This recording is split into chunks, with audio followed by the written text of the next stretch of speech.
Hey guys, here with your intermittent fasting transformation, a quick tip. So when it comes to fasting, the best thing to do is start small and work your way up. You don't have to do a 5 to 7 day water fast just because you're hearing about other people doing it online. Start with something simple. In fact, we call it the simple fast, where you go 12 hours between your last meal and your first meal. So if you finish dinner by 8 p.m., you would need anything until 8 a.m. the next morning. So no calories until 8 a.m.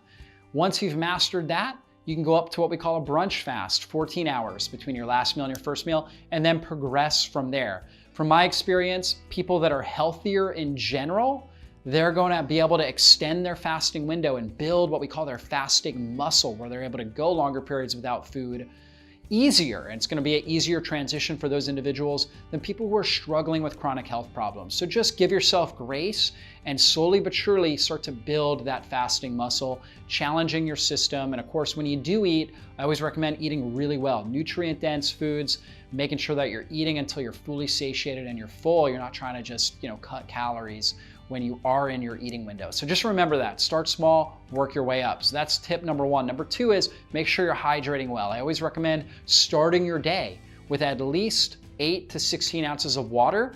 And as you do this and as you build your fasting muscle and start your day with a lot of hydration, you'll actually naturally crave more. And so you can actually start to drink, 32 ounces of water. And once you get to this point, you say, okay, I'm gonna drink 32 ounces, maybe even more, maybe 48 ounces before I even consider eating food. And then actually what happens is you fill your stomach up with the water, you suppress hunger hormones, you actually cleanse and detoxify your body because the water is so good for pulling out impurities and toxins, and you save off hunger. So you can actually extend your fasting window and you'll feel great. We're really bioelectric beings, meaning that water and electrolytes will produce an abundant amount of energy. So you may need a little bit of salt, some water. You can get tremendous energy that way. And you'll notice the benefits and the effects. You'll feel cleaner, you'll feel more energetic, you'll feel cognitively, your brain will be sharper, cognitively more alive. So that's tip number two. And tip number three is just relax and take deep breaths. Sometimes when we're really stressed, okay, that's gonna trigger off a lot of stress hormones, which is gonna elevate our blood sugar, which is gonna cause more cravings. So take time to just relax and take some deep breaths and keep your stress down, especially when you first get started with fasting. It's very important to try to keep your stress down.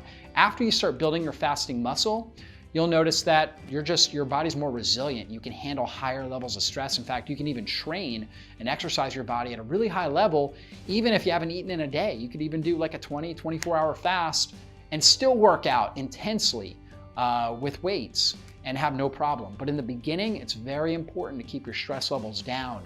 Allow your body to start to build that resilience over time, and then you'll see the benefits. So 3 big tips right there. So go ahead, put those into action. I know you'll see results.